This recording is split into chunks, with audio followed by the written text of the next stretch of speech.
Olá de novo, meus queridos, bom dia, boa tarde, boa noite, tudo bem com vocês? Não importa a hora que vocês estejam assistindo. Eu sou o Fernando Aragão Filho, sou professor de História 3 aqui do Paulo Freire. E eu tô trazendo aqui de novo mais um conteúdozinho, mais uma aula extra, certo? Para complementar a matéria de História do Brasil com o que a gente já está vendo nas nossas aulas presenciais. Que aliás a primeira aula de História ocorrerá nesse final de semana agora, né? No sábado dia, hoje é terça-feira, dia 25, eu tô gravando. No sábado, dia 29, certo? De maio, ok? Pois bem, a primeira aula a gente falou um pouco sobre a colonização sobre o descobrimento do Brasil, agora sim as aspas ficam bem. E, perdão, a colonização, como foi o início do processo de colonização. E a gente falou sobre capitanias hereditárias e tudo mais, e a gente falou que duas capitanias prosperaram, e uma das coisas que eles usaram para prosperar no período das capitanias hereditárias foi o plantio da cana-de-açúcar. Foi uma coisa que deu certo, e Portugal olhou e disse assim, vamos continuar com isso, tem que manter isso aí. Vamos investir nos plantios de açúcar aqui no Brasil. Porque o plantio da cana-de-açúcar foi o escolhido para fazer colonizar o Brasil. Bem, Portugal já tinha experiência com a plantação de cana-de-açúcar em suas outras colônias, nas outras ilhas que eles conquistaram no processo de expansão marítima, né, das grandes navegações. Era um negócio que Portugal já tinha até um parceiro comercial, vamos já falar sobre isso, é importante. É um plantio que demora 3 anos, se não estou enganado, a cana crescer, então é muito bom para fazer as pessoas ficarem aqui, ocuparem a terra, colonizar, né, efetivamente o Brasil e assim assegurar a posse. Lembra que o Portugal se interessou em colonizar porque viu que tinha gente interessada de olho, curiando o Brasil, franceses, ingleses. Então ele quer botar a gente aqui para ocupar, para permanecer, fixar raiz, no caso raízes de cana de açúcar aqui no Brasil, certo? E aí a gente tem uma imagenzinha aí do engenho, né? Os escravos trabalhando, a gente vai já falar sobre eles também, né? Um pouquinho. A gente tem ali alguns bois, no caso movendo a máquina de engenho, imagino, né? Que está moendo a cana, né? O moendo a cana para poder fazer o melaço. E aí dele é que vai ser feito o açúcar. O açúcar que na verdade aqui no Brasil era o açúcar mascavo que a gente fazia. A gente não fazia o açúcar refinado que era o que era consumido na Europa. Mas a gente já fala sobre isso. Vamos primeiro aqui passar o slide e falar propriamente dito do engenho, certo? O engenho, gente, era um grande latifúndio, certo? Isso que a gente vê é apenas uma parte dele. Aqui a gente tem o canavial aqui em cima, certo? No caso, eu não estou com o mouse mostrando para vocês a imagem, né? Mas ok. Ali tem um canavial ali em cima, vocês estão conseguindo enxergar o nome, né? O canavial é bem grande, a gente já fala sobre isso. E obviamente é onde está a cana, né? A gente tem a moenda, que é onde moe-se a cana, a gente acabou de ver uma imagem meio que por dentro. A senzala, que é onde os escravos ficam. O tamanho da senzala pode variar conforme a quantidade de escravos, mas não que os donos do engenho estejam muito confortáveis em não enfiar, melhor dizendo, vários escravos num cantinho apertado. Não, eles não estão nem aí, eles enfiam mesmo se precisar. Inclusive embaixo dessa casa grande aí, que vocês estão vendo bem no centro da imagem, é provável que tenha uma outra senzala, feita especialmente para os escravos que servem a casa. Por quê? Entendo. Ali você também vê as roças, né? As roças são o quê? São a plantação interna para o próprio sustento do engenho. Como assim? É porque, assim, o engenho vai fazer o plantio de açúcar para venda, e é um plantio que demora. Então o que o pessoal come enquanto isso? O pessoal tem que comer carne, fruta, enfim, alimento, ter leite, etc. Então as roças era a parte de subsistência do próprio latifúndio, para dar comida para casa grande e até para os escravos também que tinham que comer em alguma quantidade para poder se manterem de pé trabalhando, né? E aí você tem os escravos que vão trabalhar no canavial, vão trabalhar na roça, mas você vai ter os escravos que vão trabalhar dentro da casa grande.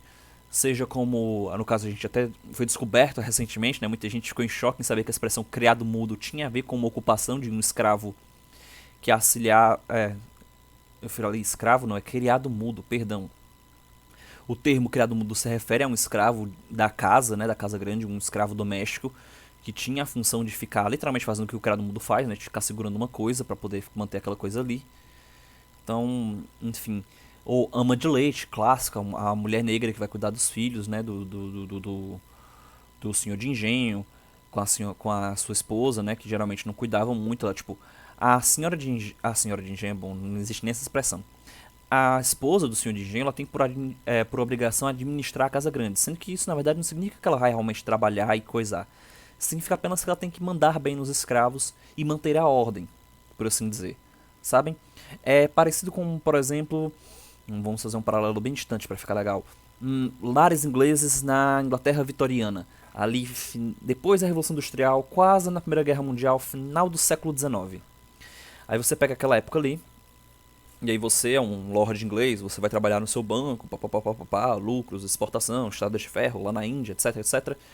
Volta pra casa, você quer o quê? Você quer tudo bem ajeitado, tudo bem preparado, tudo bem arrumado, bem organizado, bem limpo. Seus filhos só esperando pra dar o beijo de boa noite pra poderem se deitar e você vai jantar com sua esposa e se recolher. Quem tem a obrigação de deixar tudo isso pronto, de deixar manter a casa em ordem, é a esposa. Mas ela geralmente conta com isso com várias empregadas pra realmente fazer o trabalho duro. Mais ou menos parecido com isso aqui é a situação do senhor de engenho com sua esposa, certo? No caso, o senhor de engenho vai tocar o engenho e a sua esposa tem que a obrigação de gerir a casa. Porém, não é ela que vai botar a mão na massa. Quem geralmente realmente trabalha, enfim, como quase tudo nesse Brasil colonial, são os escravos, né?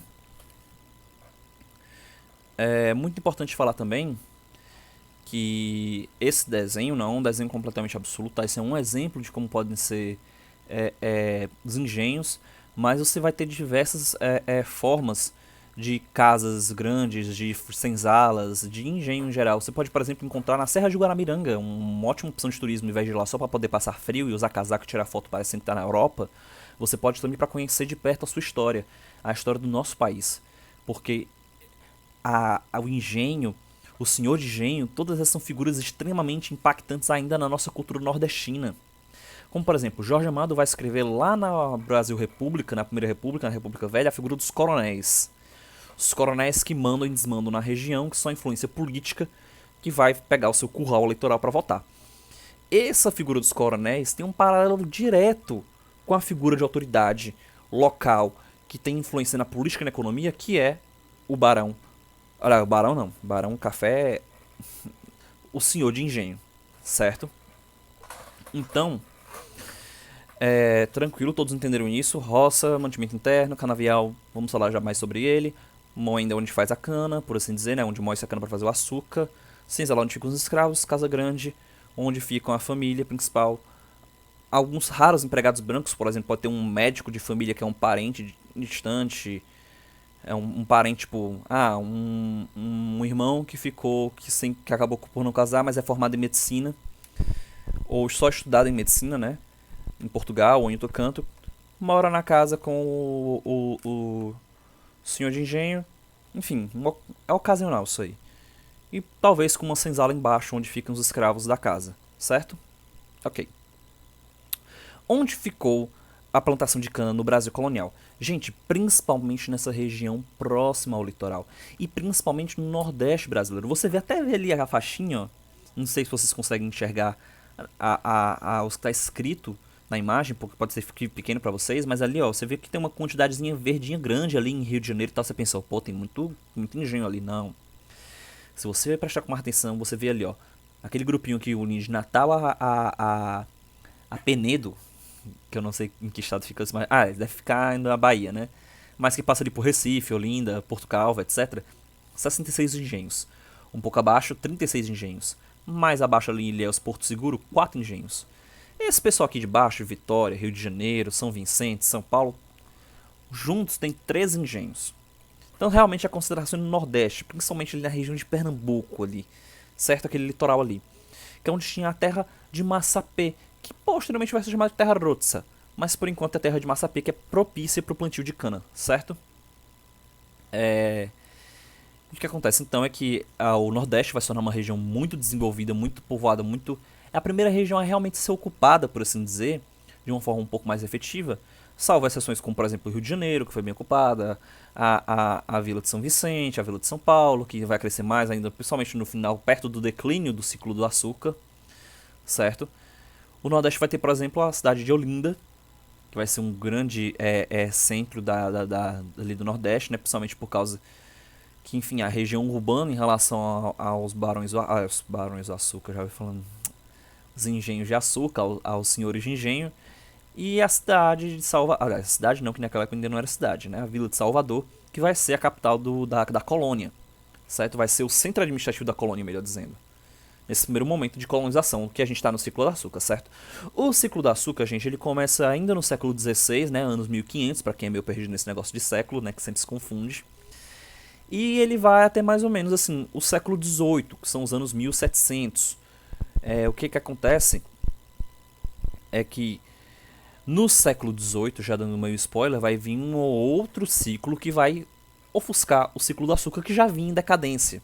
Mas ainda era um ciclo importante econômico, vai se tornar por muito tempo um ciclo, vai se manter como um ciclo econômico importante por muito tempo, mas ele vai acabar decaindo e enquanto ele vai decaindo, outro ciclo vai ascendendo, que é o ciclo do ouro, certo? Já dando spoiler, né, dos próximos capítulos da nossa série Brasil, que estamos na primeira temporada Brasil Colonial, certo? Pois bem, mas nem só de açúcar vive a colônia, tá, galera? Literalmente. Por quê? Porque a gente viu ali que tem a rocinha, né, dentro do engenho, lembra? Vou voltar aqui duas, ó. A gente tem ali as roças, né? Mas as roças não suprem tudo, por exemplo. Se o senhor de engenho quiser muitas cabeças, tiver uma demanda de cabeça de gado para ter carne para si, para sua família, etc. Não dá para fazer isso no engenho, porque o gado precisa de pastagem. Lembrando que a gente não tem na época uma agricultura intensiva, que é o que a gente tem hoje em dia, que é só os curralzinhos, ração preparadinha, etc. Vacina, papapá. Não, naquela época a gente tinha uma pecuária extensiva. Você deixa o gado solto, comendo pasto, comendo coisa, o que tiver para comer no gramado, etc. Gramíneas em geral. Deixa ele andar, deixa ele solto. É um outro tempo, né? E o que acontece é que aí vai surgir uma figura, um prelúdio de uma figura muito importante, que é a figura do sertanejo. Como assim? Vamos falar melhor disso. Você vê aí um mapazinho, ó, que tem 4 atividades grandes dali da economia do século, aí no caso é o século 17, né, anos 1600. A gente vai ter ali mineração, que na verdade vai começar aí nesse século, mas ainda não é o uau, mineração, ouro, como a gente vai ver depois. A gente tem aí, vem da cana-de-açúcar ali no litoral, como a gente conversou, né? Os cantinhos, a gente tem até ali São Luís, que está marcado no outro mapa. Drogas do sertão, algo muito importante para a economia ali da região norte, né? A região do Grão-Pará, etc. O pessoal foi entrando ali nessa região amazônica para poder pegar essas drogas do sertão, que são produtos naturais de plantas que tinham um valor econômico agregado a elas. E isso acabou gerando a expansão da colônia portuguesa nessa região amazônica, certo? Você vê que tem um tratado de Tordesilhas ali, a gente tá passando esse tratado, ó. Tá vendo como passa as drogas do sertão? Pois é. Acaba que isso acaba ocupando o território para nós e aí deixa de ser um território espanhol. Eu acho até que tá relativamente exagerada essa mancha do droga do sertão. Não é, tá... Principalmente se ela não tá no século XVII, tá muito deep na Amazônia. Acho que tá chegando a cruzar a fronteira do Brasil hoje em dia, né? Mas enfim. Já a pecuária, gente, entenda, ela foi a responsável pela interiorização do Brasil, a ocupação dos interiores do Nordeste brasileiro, principalmente. O pessoal ia levando gado para pastar e entrando no território. Por quê? Porque no litoral, onde tinha terra de massa seca e de massa P. Meu Deus, eu buguei com a palavra que eu falei agora há pouco. Enfim, qualquer coisa vocês voltam e veem de novo o nome do solo. Esse solo vai ser usado para o plantio de cana-de-açúcar, que é muito mais rentável do que o gado para a subsistência da própria colônia, né, gente? Para vender no mercado local da província, da capital da província. Não. Então, as regiões litorâneas vão ficar com cana-de-açúcar e o gado extensivo vai para a interiorização, vai ser o responsável.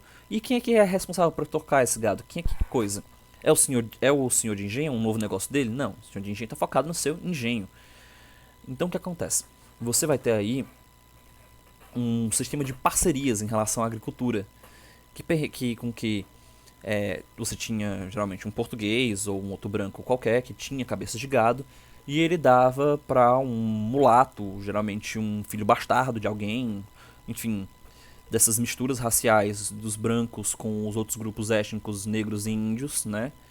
Que acabava você por ser um trabalhador livre, já quem comanda a pecuária são trabalhadores livres, tá? Não são escravos, geralmente. E aí você faz uma parceria com esse cara, e esse cara vai tocar o gado pra você, e em troca de alguma parte no negócio, né? Uma parte pequena, obviamente, porque enfim, né? E essa é um prenúncio, por assim dizer, da figura do sertanejo, do vaqueiro, né? Do sertanejo, enfim, aqui no interior do nordestino. Mas tem contestações da pessoa da antropologia, do coisa. Mas basicamente quem vai inclusive enunciar isso de forma bem detalhada é o Euclides da Cunha no livro Os Sertões, né? Quando ele vai lá no Brasil, ele volta e faz essa reconstrução da formação étnica. Obviamente numa visão ainda muito eurocêntrica, muito branca, muito preconceituosa, mas ele faz essa reconstrução dessa formação étnica da figura do sertanejo. E ele meio que volta para justamente essa mixigenação causada entre os três grupos, certo? Pois bem. Vamos falar agora da estela, né, da nossa aula de hoje, a cana-de-açúcar em si. Como era o plantio de cana? Gente, o plantio de cana era formado num sistema muito conhecido, muito importante se gravarem isso aqui. Eu vou falar isso aqui na aula de sábado, que é a plantation. Gente, plantation, vocês têm que lembrar de 4 características obrigatórias. Primeira coisa que você tem que lembrar de plantation é que... Opa, me adiantei. São latifúndios. Tá vendo essa imagem? Olha aí, é cana pra dedéu, é cana até não acabar mais. Latifúndio, gente. Quem vem pra plantar cana, vem pra plantar muita cana. Mas muita cana mesmo. Certo? Perdão. E isso vai dar origem, como a gente falou agora há pouco. Aliás, a gente falou na aula passada, quando a gente falou de capitanias hereditárias, a gente fala de novo agora. Isso vai dar origem muito à desigualdade da distribuição da terra no Brasil. É uma... No caso aqui, principalmente no caso nordestino, né? É uma das origens da má distribuição de terra aqui no Brasil. Da má ocupação da terra. Muita terra na mão de pouca gente. Por quê? Porque pouca gente era dona de engenho, era senhor de engenho. E essa pouca gente tinha muita terra para plantar cana. Mas muita terra mesmo para plantar cana. E plantava cana para dedéu. Aliás, plantava só cana. Ah, Fernando, você não acabou de mostrar a imagem dentro do engenho, não tinha roça? Sim, mas a roça você plantava uns pezinhos de algumas corrinhas aqui para poder comer e pronto. Você tinha umas 2 vaquinhas leiteiras e pronto. Agora, cana, você tinha muito espaço para plantar cana. Você tinha uma grande plantação de cana. Por quê? Porque o seu espaço reserva da cana é um espaço de monocultura. Você não vai plantar para cana e outra coisa. Você vai plantar cana. Onde você puder enfiar cana, você enfia. Se você tiver dinheiro para comprar coisa numa feira, de uma vila, etc, próxima, você nem farra roça. Você taca mais cana. Esse, inclusive, é um dos responsáveis para que acabasse o ciclo da cana. Porque você vai plantando monocultura e isso desgasta o solo. Porque aquela mesma cultura vai sempre consumir os mesmos nutrientes. E aí, quando você consome os mesmos nutrientes, acabam os nutrientes uma hora ou outra. Acabando os nutrientes, não tem mais como plantar, não fica mais legal. Ainda mais a cana-de-açúcar, que é um pé que vai envelhecendo, e chega a tal hora ele já não dá mais a mesma produtividade. Certo? Então, grande latifúndio, monocultura. E pra que esse grande latifúndio de monocultura? Pra você plantar muito. Pra que você plantar muito? Pra você vender muito. A cana-de-açúcar não era um produto para o mercado interno, era um produto para exportação. Você mandava a cana-de-açúcar para Portugal. Na verdade, você mandava o açúcar mascavo para Portugal. Lembra que tem um negócio para moer cana? Pois é, eles moviam cana e aí faziam um açúcar mascavo. Mandava para Portugal, exportava para Portugal. Portugal fazia o que com açúcar mascavo? Vendia, mas assim, ó. Eles tinham um parceiro comercial, um brother, que chegava junto no negócio do açúcar. E o que ele fazia? Ele refinava o açúcar, transformava o açúcar mascavo naquele açúcar branquinho, que a gente consome hoje em dia, mais ou menos, né? E distribuía pro resto da Europa. Fazia parte do esquema junto com Portugal. Quem era esse parceiro? A Holanda. A Holanda, meus amigos, ele vai ser um grande parceiro comercial de Portugal. Após se libertar da Espanha, né? A Holanda tem uma história meio amarrada com o pessoal da Espanha. Quando eles finalmente desamarram da Espanha, ficam líderes da Espanha, eles integram muito bem esse ciclo da açúcar junto com Portugal como parceiro comercial. Num primeiro momento, porque vai ter um negocinho aí mais tarde, mas a gente só fala depois. Não nessa aula, certo? Quem já sabe, né? O spoiler. A série Brasil é uma série que a gente sabe de algumas coisas que vão acontecer, a gente já assiste esperando que vai acontecer. É que nem quando a gente vê... Pronto. Quem assistiu uma saga de filmes que já leu o livro, você já sabe o que vai acontecer. Você só quer ver, no máximo, no caso específico da saga, como é que o diretor dirigiu e fez a história. No nosso caso aqui, nem isso. A gente já sabe literalmente o que vai acontecer, né? Algumas coisas. Quem sabe, por exemplo, o que eu tô falando em relação ao próximo episódio, já sabe. Em relação ao Portugal e o Brasil e a Holanda. Anyway. Então. Grandes latifúndios. Monocultura, plante só cana. Vende tudo para Portugal. Quem é que vai trabalhar? Você, dono de engenho? Você vai lá, cava a terra, enfia o pé de cana, planta, colhe a cana, moe a cana? Não. É claro que não. Você vai fazer o quê? Você vai contratar os mulatos, mamelucos. Aliás, eu nem já tô falando esses termos assim, porque tem alguns desses termos que são classicamente dessas misturas étnicas, na verdade são termos racistas. E eu não sei quais deles são racistas, eu devia ter estudado isso, então cuidado. Você que chegou até aqui, não use esses termos sem pesquisar. Aliás, eu vou fazer isso, assim que terminar esse vídeo eu vou pesquisar pra poder não fazer mais isso. O que você vai fazer? Você vai contratar trabalhador livre? Vai pagar pra eles? Não, pra quê? Se você é um senhor de engenho cheio de escravos. É claro que a mão de obra que vai ser usada na plantation da cana-de-açúcar e, spoiler, assim como na plantation do café mais tarde, seja no Brasil, no Segundo Império, seja no Brasil, aliás, na plantation mais tarde do café, desde o início lá ainda no Primeiro Império, e principalmente no Segundo Império, no Segundo Reinado, né, quando enfim o café estiver mais forte, mas enfim, vai ser a mão de obra escrava. Olha aí os escravos moendo cana, né, aí é um moedorzinho pequenininho, tá enfiando uma cana de cada vez, né, aí dois escravos empurrando para poder moer a cana, fazer a força, né, a tração, enfim. A mão de obra escrava vai ser, obviamente, aquilo que vai sustentar de forma muito trágica o Brasil colonial e até o Brasil Império, né? A mão de obra escrava só vai acabar um ano antes do Império ser derrubado. Em 1888 a Lei Áurea vai ser assinada. Pequeno spoiler para você já não pensar errado. Não, a Isabela, a princesa Isabel não é uma grande heroína da escravidão, tá? Não tira isso da sua cabeça, pelo amor de Deus. Nunca que vai ser uma grande heroína da escravidão, do fim da escravidão, certo? E nesse tempo todinho pra trás, a mão de obra escrava foi usada e abusada no Brasil colonial e no Brasil Império. E nesse momento da cana é um momento típico, já teve até novela da Globo, etc, etc, dos castigos e tudo mais. E entendam que o seguinte, os castigos é porque é o seguinte, existiam senhores de engenho que eram punidos por aplicar castigos severos. Ah, porque os brancos são bonzinhos? Não, porque danificava a mercadoria. Nunca que é porque havia uma dó, um senso de humanidade em relação aos escravos, certo? Isso é uma... não vou nem dizer que é uma exceção, eu prefiro nem comentar a existência disso, porque, enfim, a gente tem uma dívida incalculável com a nossa população negra, graças a essa tragédia na nossa história que foi o uso e a manutenção da mão de obra escrava, certo? E aí a gente tem a figura do tráfico negreiro, né, que vai ser importantíssimo para a economia de Portugal. Portugal vai lucrar muito. Portugal tem vários motivos para não usar a mão de obra indígena e sim a mão de obra africana. Um deles é que o tráfico de escravos em si, fazer o senhor de engenho ir lá no mercado aliás, lá no eu vou ter uma próxima slide, é um mercado, mas eu já mostro. Vou ficar nesse aqui por enquanto.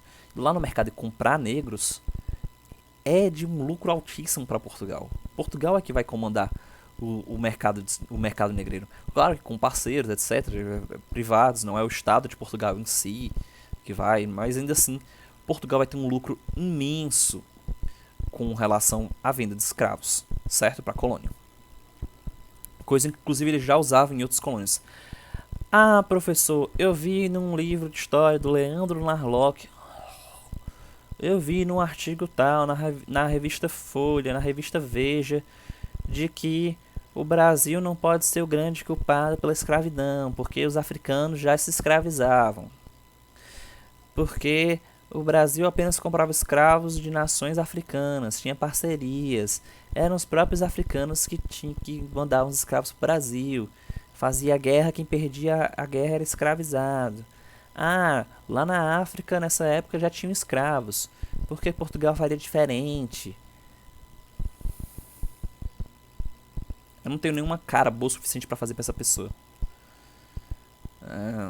Eu até pensei naquele cara que tá fazendo sucesso com as caras, né? Aquele italiano. É muito bom. Eu não sei dizer o nome dele, então não vou me arriscar. Mas no caso a cara dele é até um pouco cômica, aqui não é cômico não, tem que ser reprovação mesmo, tem que ser assim aquela cara assim de... Tem que ser pior do que a cara que a Ana Maria fez pra Cláudia Leite, no programa do Serginho Groisman, se não tô enganado, sobre esse programa. Quem viu, viu. É... Tem que ser uma cara muito ruim mesmo, porque... Olha, a escravidão que acontecia na África, dos próprios africanos, por meio de guerras, etc., é muito, mas muito diferente da escravidão promovida pelos portugueses. Primeiro que a questão lá não era racial, a questão era muito mais o meu grupo contra o seu grupo, era uma questão muito mais... Era étnica, mas não no sentido da etnia da cor da pele, sim de uma nação contra outra, de um povo contra outro, de povos rivais, etc. E a própria escravidão em si era muito melhor ser escravo de um africano na África do que escravo de um português no Brasil. Muito. Não tem comparação, uma comparação. Olha esse navio. Olha essa imagem, cara. Isso aí é uma imagem que talvez para não chocar muito, mostra uma coisa muito, aspas, leve. Você não tem aí, por exemplo, o fato de que eles não tinham lugar pra esvaziar, por assim dizer. Eles ficavam trancados muito tempo, eles tinham pouquíssimo tempo à luz do sol em outros espaços do navio. Ao maior tempo era nessa senzala dentro do próprio navio. Onde é que vocês acham que eles esvaziavam? Onde é que você acha que eles ficavam quando ficavam doentes com alguma coisa? Quando um queria vomitar, quando algum queria... Um amontoado de gente daí pra pior, uns em cima dos outros, sem espaço pra nada. Cara, tinha muitos escravos que tentavam pular do navio, se afogar, preferiam morrer do que enfrentar essa viagem, preferiam morrer do que vir a ser escravo no Brasil. Não existe comparação de nada, não existe nem de revisador históricozinho não, certo? É uma situação extremamente... Eu nem tenho uma palavra boa o suficiente para descrever. Aliás, boa não, no caso, ruim o suficiente para descrever. Então, olha, e era um...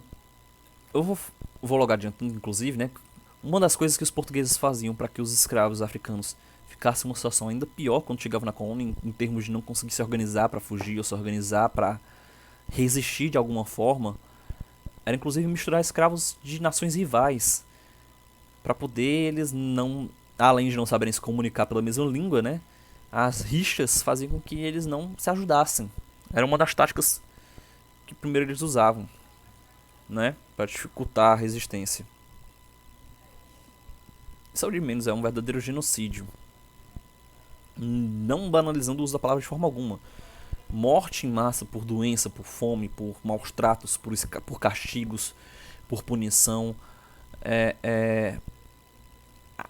sufocamento cultural, tentando aculturar o negro das suas origens africanas.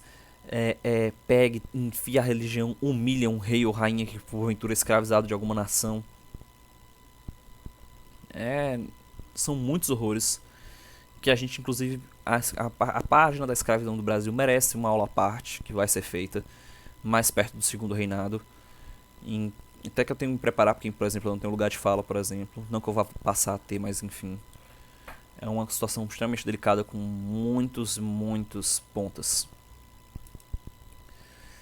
E aí a imagem do mercado negreiro, onde os negros eram vendidos como mercadoria, não como gente, né, para os senhores de engenho, certo? Por último, vamos falar dos indígenas. Por que usar a mão de obra escrava e não os indígenas? Os portugueses não escravizaram os indígenas? Sim, os portugueses chegaram a escravizar os indígenas, porém, tem alguns poréns. Primeiro porém, estão vendo ali no fundo? Os padres conversando com a imagem... Agora parece Nosso Senhor Jesus Cristo, né? Não sei se é Nossa Senhora, mas parece Nosso Senhor Jesus Cristo. O que acontece? Lembram que eu falei lá na aula passada da carta lá do Pero Vaz de Caminha, falando sobre o coisa, né? Sobre como uma grande riqueza seria catequizar toda essa gente? Então, a Igreja Católica veio pra cá pra conquistar novos adeptos. Eles viam o índio como ser um ser tribal, que é uma palavra errada, tá? É uma palavra eurocêntrica. Porque esse negócio de tribo indígena, quando você fala tribo, é uma coisa que está abaixo da civilização. Então, quando você fala tribo, é rebaixando o índio, né? Eles viam aqueles seres tribais, etc., como alguém puro que ainda precisa chegar à civilização. E que a igreja pode trazê-los para a civilização, catequizando-os, tornando-os católicos. Então, os jesuítas vêm na ideia de conquistar novos adeptos à religião católica. E eles, inclusive, impressionam a ponto de que Portugal vai chegar a declarar uma lei proibindo a escravidão indígena. Outros, porém, que atrapalharam a questão da escravidão indígena, que fizeram com que seja mais rentável para Portugal manter a escravidão africana. Aliás, a escravidão africana a escravidão indígena que só foi realmente proibida pelo governo de Portugal, porque a escravidão africana era muito mais lucrativa. Falando em lucrativa, enquanto que Portugal é meio que um grande intermediário que lucra muito com a escravidão africana, né, no tráfico negreiro, a escravidão indígena é só o cara lá capturar o índio, render o índio, transformar o índio em escravo. Então, Portugal não ganha nada com isso. Não é interessante para Portugal. Outra coisa. Dependendo do tamanho da tribo, etc., escravizar os índios dava muito trabalho. Você tinha que realmente vencer a tribo na bala, por assim dizer. Enquanto que o escravo africano, muitas vezes, você realmente já tinha os escravos a serem vendidos na própria África por locais. Certo? Dependendo do tamanho da tribo que você enfrentasse, podia ser que depois eles voltassem para pegar você. Então era muito complicado. Outra, os índios conheciam o território. Então quando eles fugiam para as matas, era muito mais difícil para o português ir atrás. Principalmente se eram índios com costumes de caça, né, de botar armadilhas, etc, etc. Outra coisa. Os escravos já tinham uma relação com a agricultura na África, nas suas nações. E já eram usados em outras colônias inglesas ou portuguesas por esse motivo. Enquanto que o indígena ele vivia da subsistência, da caça, da pesca. Quem geralmente ficava com trabalho assim, mais agrícola, plantio, etc., geralmente as mulheres da tribo. Enquanto que na plantação de cana-de-açúcar, quem geralmente fica com trabalho mais pesado são os homens. Mas para o indígena é uma humilhação, ele, homem, trabalhar não com caça e pesca, e sim com plantio. É uma atividade estranha para muitas tribos indígenas aqui do Brasil. Então não era algo que o indígena estava muito habituado a fazer, certo? Outra coisa, a gente já falou da dificuldade do escravo negro de fugir. Em relação ao índio, né, o índio fugia com muito mais facilidade. Então os negros era muito mais fácil de você embrulhar ou embaralhar um negro de determinada nação com outras nações com que ele não tinha como se comunicar e tinha até rivalidade. Enquanto que os indígenas, se você fosse capturar índios pra escravidão, você geralmente capturava uma aldeia. Então aquela aldeia ia continuar tipo, meio que unida. Você geralmente ia pegar os índios próximos. Então geralmente eles meio que falam a mesma língua, línguas similares.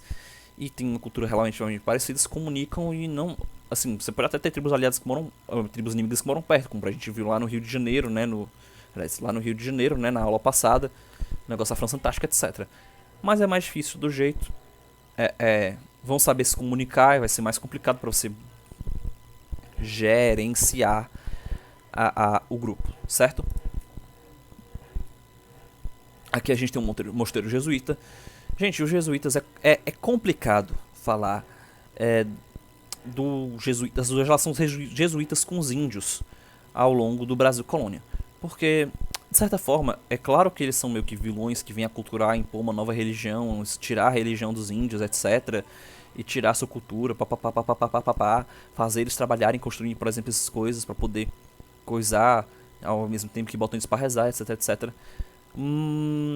Mas eles também protegeram muitos índios, dos próprios portugueses, inclusive, dos espanhóis. Você tem, por exemplo, os 7 povos das missões, lá no Rio Grande do Sul, que ainda nessa época estava longe de Portugal ainda, né, dos domínios portugueses aqui na colônia Brasil. Lá, por exemplo, meu amigo, mas foi bala. Mas foi gente tentando acabar com as missões jesuíticas lá, tentando derrubar os mosteiros, etc, para poder coisar os índios. E os padres, eles tentavam se proteger, proteger os índios, às vezes, dessas invasões. Muitas vezes formavam amizades relativamente duradouras com tribos, etc. E a gente vê muito também a aproximação dos padres aprendendo as línguas nativas para poder tentar catequizá-los, né? Então, assim, não é tentando relativizar e passar um pano, mas é tentando realmente botar fatos dos que aconteceram. Muitos mosteiros ao longo do interior do Brasil, principalmente ali no Sudeste, vão ser atacados por colonos que tinham cobiça na escravidão dos índios. Índios que ainda podiam ser escravizados nas famosas guerras justas, tá, galera? Eu esqueci de falar isso quando eu falei da proibição da escravidão do índio. Você tinha as famosas guerras justas, que era uma série de exceções à escravidão dos índios, em relação principalmente a índios hostis a Portugal. E é claro que muitos portugueses aqui no Brasil, muitos colonos, como a gente vai chamar, eles vão explorar essas exceções ao máximo, inclusive burlando a verdade para poder coisar essas exceções, porque, bom, você pagar para um escravo lá no mercado negreiro de Salvador, ou de Olinda, etc., é muito caro. E o indígena, bem, basta você capturar, né? Você vai ter, por exemplo, no Maranhão, várias e várias dessas guerras justas, porque realmente tinha uma quantidade de índios relativamente hostis próximos, e aí para poder escravizar. Enfim, alguma dessas guerras justas os portugueses travaram contra os próprios padres jesuítas, né? Complicado. Os jesuítas também vieram para uma causa que servia mais aos colonos portugueses, que no caso era a educação. Essa aí é uma foto de um colégio jesuíta numa vila aqui do Brasil colonial, certo? E aí eles faziam os colégios e aí os donos de engenho, etc., tinham para onde mandar os filhos estudar, ter uma educação ainda aqui na colônia, e apenas quando estiverem mais velhos poderem ir para Europa, meu Deus do céu, estudarem, fazer uma faculdade, etc., se for o caso, medicina ou direito, que era o mais clássico, né, na época, ainda é até hoje, né, para nossa elite. Ou podiam ficar aqui também para poder aprender logo os ofícios do engenho, né, com o pai. Enfim. Por último, uma coisa muito importante que não pode deixar de ser falada quando se fala de Brasil colonial como um todo, e isso incluindo, obviamente, o Brasil Cuscareiro, é o famoso Pacto Colonial. Gente, o Pacto Colonial, existem dois tipos de colônia.